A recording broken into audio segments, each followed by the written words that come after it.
पंचतंत्र की अनमोल कहानियाँ। पंचतंत्र की कहानियों की सीरीज में आज हम फिर से एक नई कहानी सुनेंगे जिसका नाम है गवैया गधा। यह कहानी हमें सिखाएगी कि मूर्खों की संगति भी अक्सर हमें संकट में डाल सकती है। नमस्कार दोस्तों, यदि आपको पंचतंत्र की कहानियों की ये सीरीज पसंद आ रही है तो वीडियो को लाइक करें, अपने सभी दोस्तों के साथ शेयर करें और हमारे चैनल कहानी कुंज को सब्सक्राइब कर बेल आइकन को प्रेस करें। तो चलो कहानी की शुरुआत करते हैं। एक गांव में एक धोबी था। वो कपड़े धोने का काम करता था और उसने एक गधा पाल रखा था। वह उस गधे पर रोज सुबह गंदे कपड़ों की एक गठरी रखता, नदी पर जाता, वहाँ पूरे दिन कपड़े धोता और शाम को धुले हुए कपड़ों की फिर से गठरी बांधकर वापस अपने घर आ जाता। कुम्हार की और गधे की जिंदगी ऐसे ही चल रही थी। लेकिन रात को कुम्हार गधे को एकदम फ्री कर देता। गधा जहाँ चाहे मन होता घूमता, मस्ती करता, आराम से रहता। एक बार जब रात को गधा आराम से घूम रहा था तो कहीं से लोमड़ी चलती चलती गधे के पास आ पहुंची। दोनों ने एक दूसरे का हालचाल पूछा। दोनों बैठकर बातें करने लगे। अब तो रोज गधा और लोमड़ी रोज मिलते और धीरे धीरे दोनों में दोस्ती हो गई। दोनों खूब बातें करते। एक दिन उन्हें पता चला कि दूर एक खेत में ककड़ी बोई है। जो खेत का मालिक है किसान, वो पूरे दिन तो खेत की रखवाली करता है लेकिन रात को सो जाता है और हम तो रात को फ्री रहते हैं, तो क्यों ना ककड़ियों का आनंद लिया जाए। इसी तरह दोनों प्लान करके ककड़ी के खेत में पहुंच जाते हैं। दोनों पेट भर के ककड़ियाँ खाते हैं और आके फिर पेड़ के नीचे बातें करते हैं। और बस अब तो गधे का और लोमड़ी का ये रोज का काम हो गया।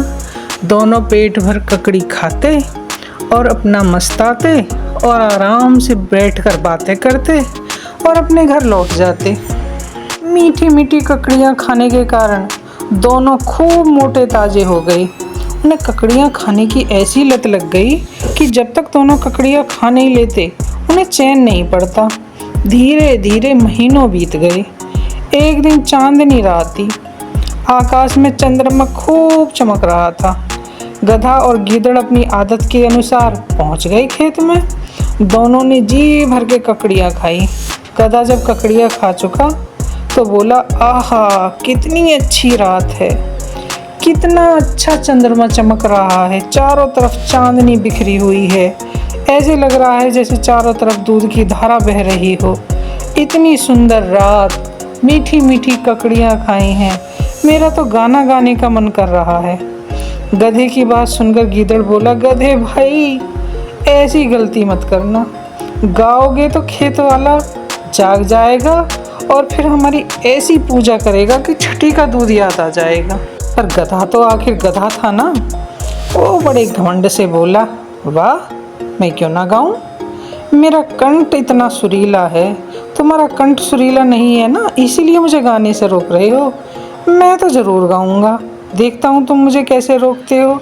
गीदड़ बोला, गधे भाई मेरा कंठ का स्वर जैसा हो वैसा ठीक है, पर इस टाइम अगर तुमने अपने सुरीले कंठ से कुछ भी गाया तो यह सुनकर खेत का मालिक जाग जाएगा और डंडे को लेकर हमारे पीछे ऐसा दौड़ेगा कि पीट पीट कर हमारी आंखें निकाल कर बाहर कर देगा। पर गीदड़ की बातें गधे की समझ में कहाँ आ रही थी।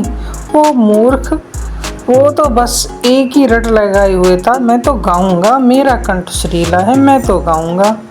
गधा रेंकने के लिए जैसे ही तैयार हुआ, गीदड़ बोला, भाई रुको, मुझे खेत से बाहर चले जाने दो, मैं खेत के बाहर ही तुम्हारा इंतज़ार करूंगा और उसके बाद जी भर के गाना। गीदड़ ऐसा कहकर खेत से बाहर चला गया।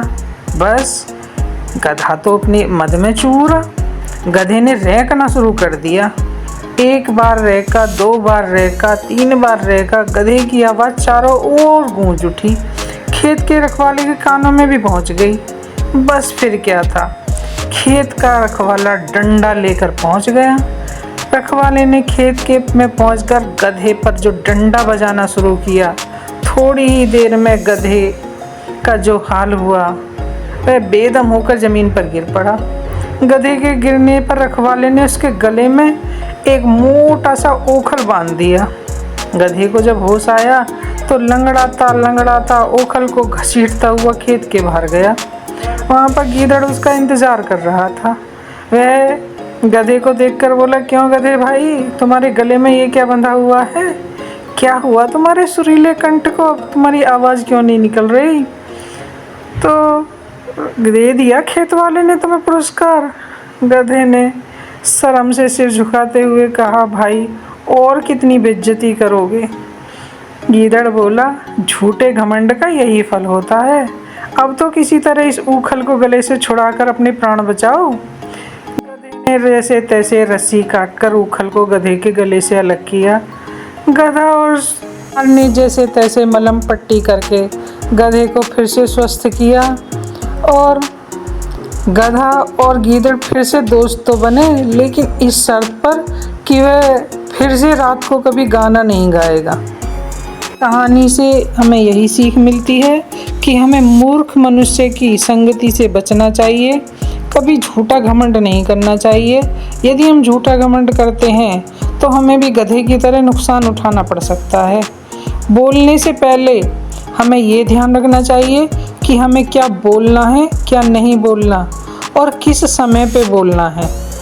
चालाक आदमी से अपने आप को बचाए रखें, क्योंकि एक चालाक आदमी बलवान से बलवान इंसान को भी मूर्ख बना सकता है।